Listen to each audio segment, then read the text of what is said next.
पानी का बूंद पड़ता, पर कभी भी कमल की पंखुड़ियां पानी के बूंद को स्वीकार नहीं करती। वो जल में रहता, जल उसके ऊपर रहता, पर कभी भी कमल पानी को स्वीकार नहीं करता। वैसे ही अध्यात्म है, जो आध्यात्मिक इंसान हो जाता है वो संसार में तो रहता है, पर उसके अंदर संसार नहीं, भगवान बसता है। आध्यात्मिकता का मतलब ही है संसार से परे हो जाना। लेकिन अंदर से आध्यात्मिक जो हो जाता है, जिसके अंदर आध्यात्मिकता की घटना घट जाती है, वो आदमी संसार से परे हो जाता है, उसे सत्य का पता चल जाता है। ऐसे समझो, जादूगर देखा, जादूगर जब जादू दिखाता है तो पंखी बना देगा, पक्षी बना देगा, सांप निकाल देगा, कभी टीवी निकाल देगा, कभी रुपया निकाल देगा। सर के साथ में जो जमूड़ा रहता चेला, वो कभी आश्चर्यजनक चकित नहीं होता, क्योंकि जमूड़े को पता होता है कि इस जादू का रहस्य क्या है, तो वो कभी आश्चर्यचकित में नहीं पड़ता। ऐसे ही जो संसार में रहता है वो हमेशा आश्चर्यचकित रहता है, लेकिन जो संसार को समझ जाता है वो आध्यात्मिक हो जाता है, और जो आध्यात्मिक हो जाता है वो संसार में आश्चर्यचकित नहीं रहता, उसे पता होता। गुप्ता, आध्यात्मिकता का मतलब है जो केवल अपने लिए ना जिए, अपने भले के साथ साथ जो दूसरों का भला करने का प्रण ठान ले, समझ जाना वो आदमी आध्यात्मिक हो गया है। जो अपने जीवन के साथ साथ दूसरों को जीवन देने का काम करना प्रारंभ कर दे, समझ जाना वो आदमी आध्यात्मिक हो गया। जो स्वयं मुस्कुराने के साथ जो आदमी खुद मौज में रहे और दूसरों को भी मौज सिखाए, समझ जाना ये आदमी आध्यात्मिक हो गया है।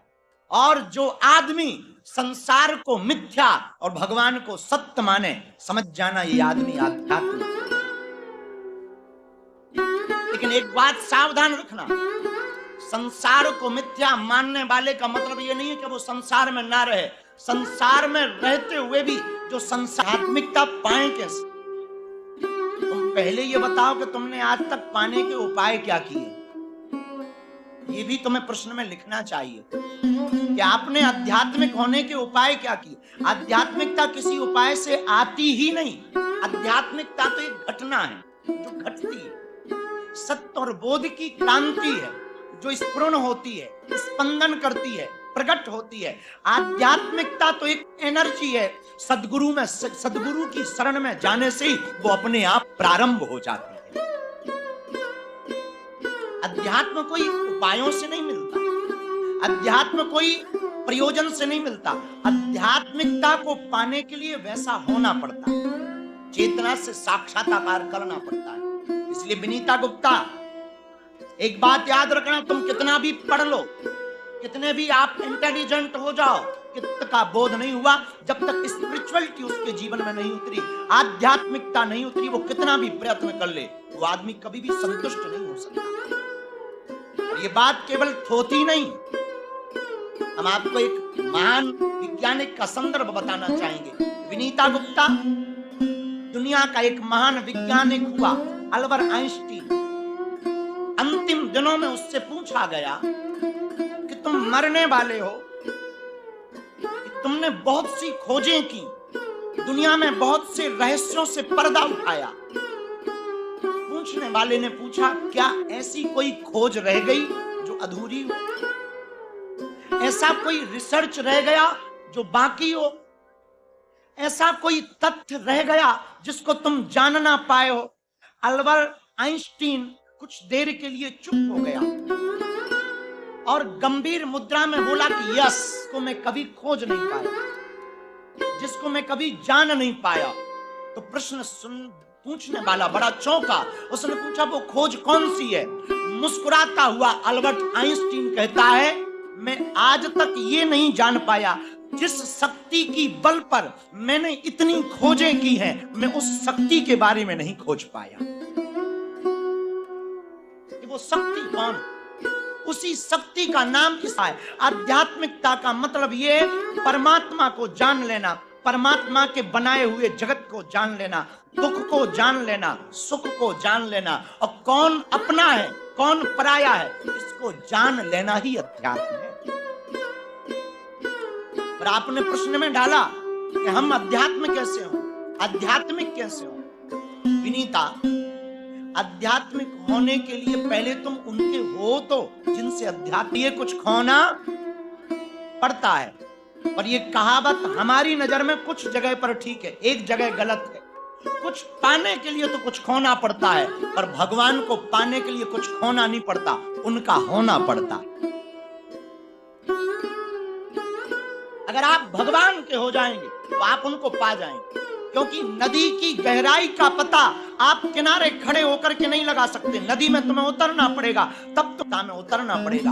और अध्यात्म का मतलब है न नास्तिक होना न आस्तिक होना, मेरी नजर में वास्तविक होना ही आध्यात्मिकता है। बहुत से लोग नास्तिक होते हैं, एथिस्ट होते हैं, बहुत से लोग आस्तिक होते हैं, वो कहते हैं ये नास्तिक है, कोई कहता है ये आस्तिक है। बहुत से लोगों को बुरा लगेगा, आस्तिकों को भी हमारी बात का बुरा लग सकता है कि आप धर्म विरोधी हैं। मैं प्रार्थना करूं, धर्म का मतलब ही वास्तविकता का मजा लेना है। तुम वास्तविक बनो।